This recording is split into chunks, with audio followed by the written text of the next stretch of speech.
The challenges faced by individuals living with spinal cord injuries are significant and enduring, impacting motor and sensory functions, as well as autonomic control. The quest for effective treatments and improved care remains a paramount concern for the medical and scientific communities. This report offers a focused examination of the significant breakthroughs and evolving paradigms in spinal cord injury treatment that have emerged between 2020 and March 18, 2025. This period has witnessed notable advancements in both the immediate management of acute injuries and the long-term treatment of chronic conditions. The dual purpose of this presentation is to provide a comprehensive understanding of these developments, fostering hope among patients and their families, while simultaneously informing and motivating professionals, investors, and charitable organizations within the spinal cord injury research and treatment ecosystem. The increasing number of individuals affected by spinal cord injuries globally underscores the urgency and critical importance of continued research and development in this field. This report aims to bridge the gap between the complexities of scientific advancements and the lived experiences of patients, fostering a sense of hope that is firmly grounded in tangible progress and ongoing efforts to improve functional outcomes and quality of life.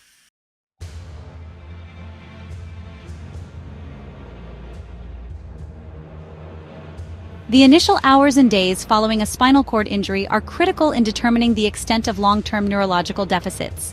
Immediate and appropriate medical management at the injury scene plays a vital role in minimizing secondary damage to the spinal cord.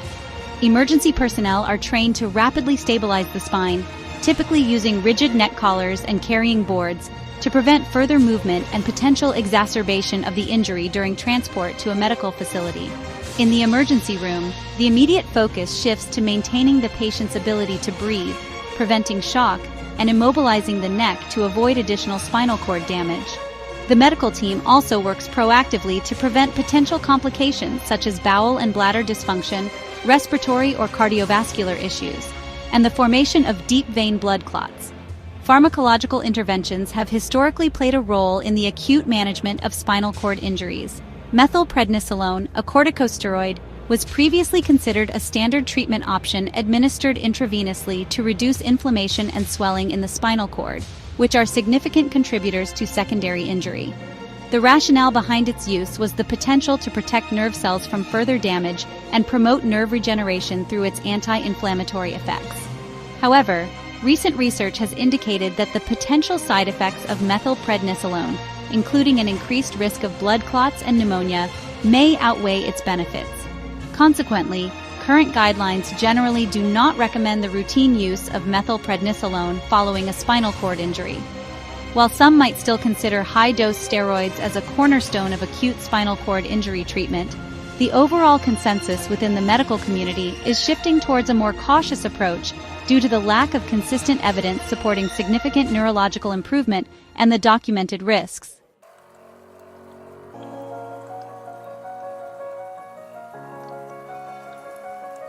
In parallel with refining pharmacological approaches, researchers continue to explore emerging neuroprotective strategies aimed at mitigating the cascade of secondary injury mechanisms that follow the initial trauma. Therapeutic hypothermia, which involves significantly lowering the body temperature for a defined period, is one such experimental treatment being investigated. The premise is that reducing body temperature could help prevent damaging inflammation and slow down metabolic processes that contribute to cell death after injury.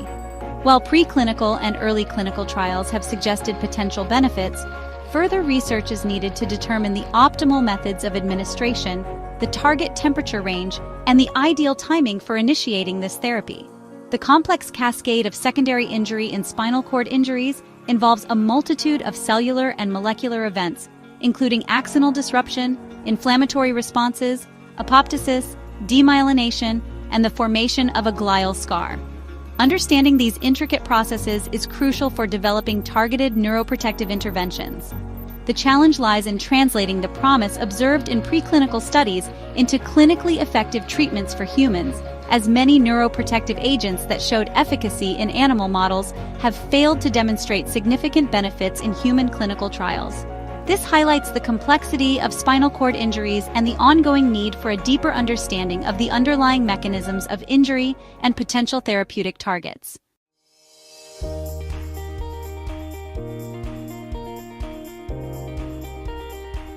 Optimizing hemodynamic management in the critical care setting is another crucial aspect of acute spinal cord injury treatment. Maintaining adequate blood flow and perfusion to the injured spinal cord is essential to prevent further damage and support neurological recovery. Updated clinical practice guidelines provide recommendations for maintaining mean arterial pressure within a specific range for several days post-injury to optimize spinal cord perfusion. These guidelines reflect the ongoing efforts to refine hemodynamic management strategies based on the latest research and clinical experience. Monitoring physiological reactions at the injury site is an area of ongoing investigation to better understand the impact of hemodynamic control and to define more precise mean arterial pressure targets and their neurological consequences. Surgical innovations have also played a significant role in advancing the treatment of acute spinal cord injuries. There is a growing emphasis on early surgical decompression and stabilization of the injured spine to minimize secondary injury and improve neurological outcomes. Updated guidelines in 2022 strongly recommend surgical decompression within 24 hours of the spinal cord injury, based on a comprehensive synthesis of available literature, including findings from the surgical trial in acute spinal cord injury study and subsequent research. This reinforces the understanding that timely surgical intervention can help stabilize the spine, prevent pain and deformity, and relieve compression on the spinal cord caused by bone fragments, herniated discs, or other factors. While early surgery within 24 hours is generally recommended, the definition and effectiveness of ultra-early surgery, defined as surgical intervention occurring less than 8 hours or even 4 hours after injury, are still under active investigation. Some studies suggest potential benefits of ultra-early surgery, but definitive evidence is still lacking, and future research aims to establish uniform definitions and clarify its role in improving patient outcomes.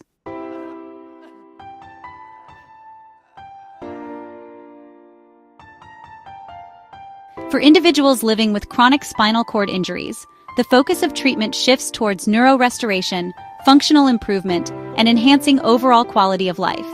The period from 2020 to 2025 has seen significant advancements in various neurorestorative therapies, offering renewed hope for functional recovery. Cell-based therapies. Transplantation of cellular material to the injured spinal cord aims to replace damaged cells, promote regeneration, and modulate the hostile environment that inhibits recovery. Neural stem cell transplantation has shown promising results in clinical trials, demonstrating long-term safety and feasibility. A Phase 1 clinical trial, led by researchers at the University of California San Diego School of Medicine, for instance, implanted human spinal cord-derived neural stem cells into the damaged spinal cord tissue of patients with chronic thoracic spinal cord injuries. The study reported that the transplantation procedure was well tolerated, with no serious adverse events. Notably, 2 out of the 4 participants exhibited significant and durable neurological improvements, including enhanced motor function, increased sensory scores, and improved electromyography activity, sustained for up to 5 years post-transplantation. While the efficacy of cell therapy in humans is still being established, and most current trials utilize mesenchymal stem cells, these findings underscore the potential of neural stem cell therapy to partially restore function in patients with chronic SCI. Mesenchymal stem cell therapy is another area of intense research interest. MSCs, derived from sources like bone marrow or adipose tissue, possess anti-inflammatory properties and can promote vascular regeneration and the release of neurotrophic factors, making them promising candidates for SCI treatment. Clinical trials have reported improvements in ASIA sensory and motor scores in patients receiving MSC therapy. Researchers are actively investigating optimal transplantation strategies, including cell source, dosage, timing, and route of administration. Compared to stem cells, MSC-derived exosomes, which are small vesicles secreted by cells, offer potential advantages such as non-tumorigenicity, structural stability, and low immunogenicity, making them promising candidates for preclinical SCI research. A Phase 2 clinical trial, for example, indicated the efficacy of combined intrathecal injection of Schwann cells and bone marrow-derived mesenchymal stem cells in improving neuropathic pain and quality of life in patients with complete SCI. While numerous investigations in animal models have shown functional improvement after cell transplantation, the widespread clinical efficacy in humans requires further validation.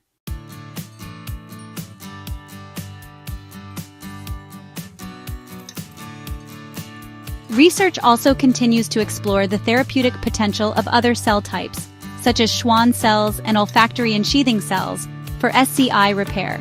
These cells have shown promise in preclinical studies for their ability to promote nerve regeneration and remyelination. Gene therapy. Gene therapy offers another exciting avenue for treating chronic SCI by targeting specific molecular pathways involved in nerve regeneration and repair. Researchers are focusing on intracellular signaling pathways that regulate axon regeneration, such as the JAK, STAT, mTOR, and DLK pathways. By manipulating these pathways through gene delivery, the aim is to stimulate nerve regrowth and functional recovery. Preclinical studies have shown that targeted overexpression of factors like FGF22 using viral gene transfer can improve circuit plasticity and functional recovery following SCI in animal models. A meta-analysis of preclinical studies published in 2020 indicated that gene therapies were associated with improvements in locomotor score and axonal regrowth in animal models of SCI. Clinical trials are also underway to evaluate the safety and efficacy of gene therapy approaches in humans, such as a Phase 1b/2, a trial investigating a gene therapy vector for neurogenic bladder dysfunction resulting from SCI. Controlled release systems, like photocurable scaffolds delivering siRNA and growth factors, are also being developed to enhance the effectiveness of gene therapy for SCI. Neuromodulation spinal cord stimulation, SCS, neuromodulation techniques, particularly spinal cord stimulation, SCS, have emerged as powerful tools for improving function after chronic SCI. Epidural spinal cord stimulation, ESCS, involves implanting electrodes over the spinal cord to deliver electrical currents that can restore locomotion and motor control in individuals with even motor complete injuries. Studies have demonstrated that ESCS, when combined with intensive physical rehabilitation, can enable individuals with chronic SCI to achieve assisted or even independent stepping and standing, enhance muscle activity, and improve walking speed and overground walking ability. Furthermore, ESCS has shown potential in improving autonomic functions, such as bladder and sexual function, airway pressures, and bowel movements. Research also indicates that trunk-specific ESCS can improve trunk stability and control in individuals with cervical SCI. While ESCS offers significant promise, potential off-target effects on the autonomic nervous system, such as inducing autonomic dysreflexia, require careful monitoring.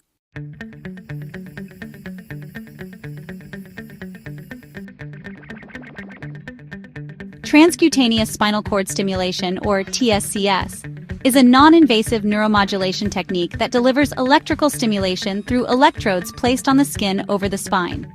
Research has shown that TSCS can improve motor function, gait parameters like walking speed and distance, and pain management in individuals with chronic spinal cord injury. Combining TSCS with activity-based therapy has been found to increase target-specific muscle strength and walking ability more effectively than activity-based therapy alone. While generally considered safe, some studies suggest that TSCS may not improve autonomic regulation and could potentially trigger autonomic dysreflexia in some individuals. Brain stimulation. Transcranial direct current stimulation, or TDCS, is a non-invasive brain stimulation method that involves applying a low-intensity direct current to the scalp to modulate brain activity. Often combined with motor practice, TDCS has been shown to enhance brain plasticity and improve motor function in both upper and lower extremities for individuals with spinal cord injury. Neuroprosthetics and assistive technologies. The integration of advanced technologies like neuroprosthetics and assistive devices is significantly improving the lives of individuals with chronic spinal cord injury. Implanted spinal cord neuroprostheses, when combined with rehabilitation robotics, can deliver precisely timed electrical pulses to stimulate paralyzed muscles in coordination with robotic movements. This seamless integration enhances rehabilitation therapy and has shown immediate and sustained muscle activation, with some participants even regaining improved voluntary movements after the stimulation is turned off. The laparoscopic implantation of neuroprosthesis, or LION procedure, is another promising neuromodulation technique involving the implantation of electrodes on lumbosacral nerves. Studies have demonstrated that LION therapy can lead to significant improvements in mobility, sexual function, and bladder and bowel control in individuals with chronic spinal cord injury. Brain-computer interfaces, or BCIs, represent another transformative technology that can bypass damaged neural pathways and restore motor control communication, and independence for individuals with paralysis. These devices interpret brain signals and translate them into commands that can control external devices, such as robotic arms or computer cursors. Robotic exoskeletons are wearable devices that provide support and assistance for overground walking and can enhance rehabilitation training. Research has shown that the use of robotic exoskeletons can lead to improvements in various functions, including bladder and bowel function, pain, spasticity, bone density, and walking speed. However, clinical practice guidelines often recommend against their use in the acute phase of injury or for individuals who are already ambulatory. Innovative assistive devices continue to be developed to improve independence and quality of life for individuals with spinal cord injury. The dorsal grasper, for instance, is a wearable device developed by UC Berkeley engineers that utilizes voluntary wrist extension to control robotic fingers on the back of the hand, enhancing grasping functionality for individuals with tetraplegia.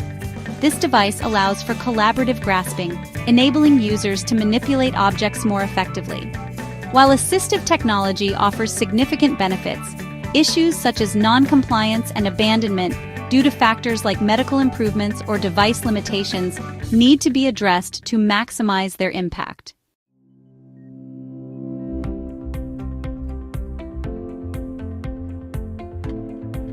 Nerve transfer surgery. Nerve transfer surgery has emerged as a promising surgical option for restoring upper extremity function in individuals with cervical spinal cord injury.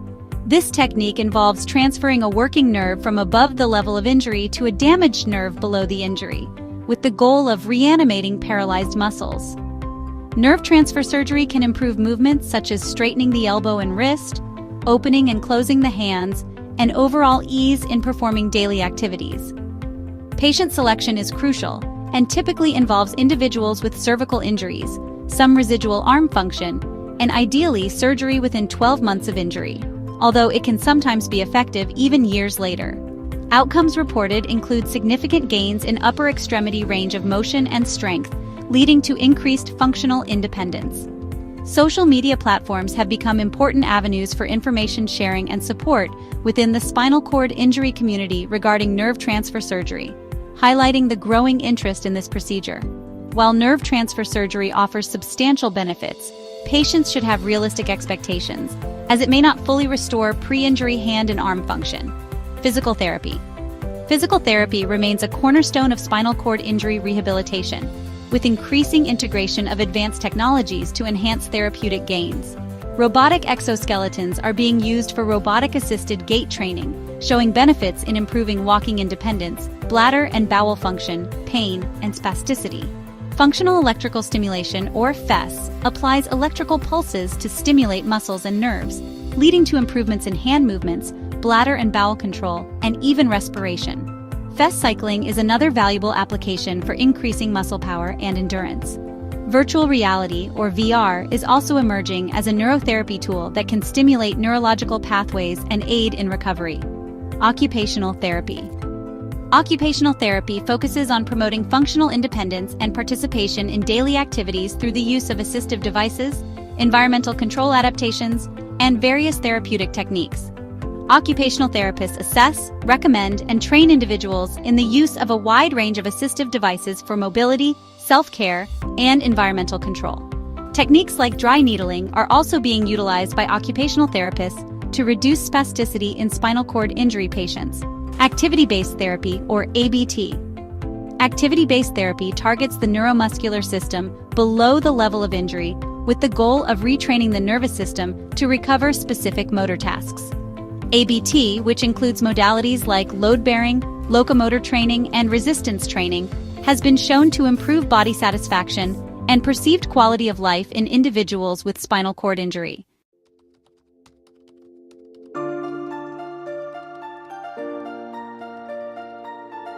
Community-based neurorehabilitation and telecare. There is a growing recognition of the importance of community-based neurorehabilitation programs to increase accessibility and convenience for individuals with spinal cord injury. The application of telecare, including virtual therapy sessions and remote monitoring, is also expanding, offering flexibility and reducing the need for frequent travel to specialized centers. Telecare cognitive behavioral therapy, or CBT, has shown to be a feasible and effective approach for managing the emotional well-being of individuals with spinal cord injury. Emerging therapies with life-changing potential.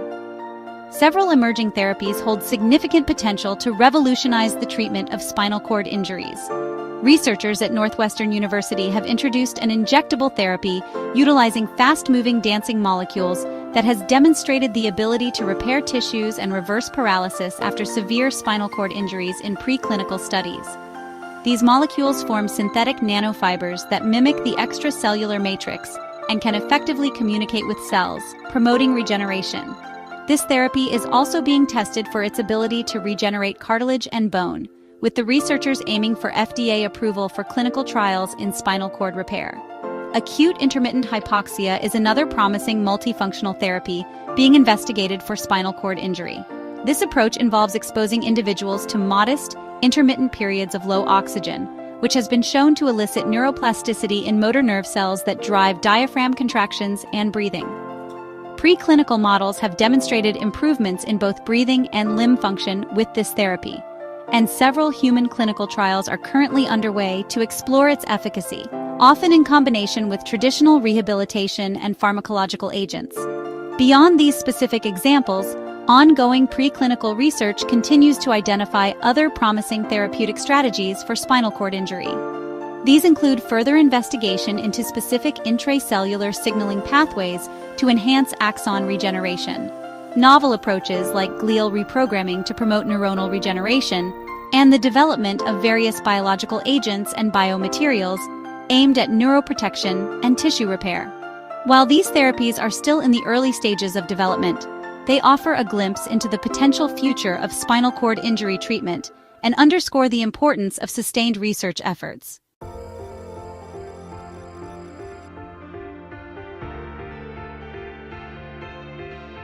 The period between 2020 and March 2025 has marked a period of significant advancement in the understanding and treatment of spinal cord injuries. Progress has been made across the spectrum of care, from the critical initial management of acute injuries to the development and refinement of therapies for chronic conditions.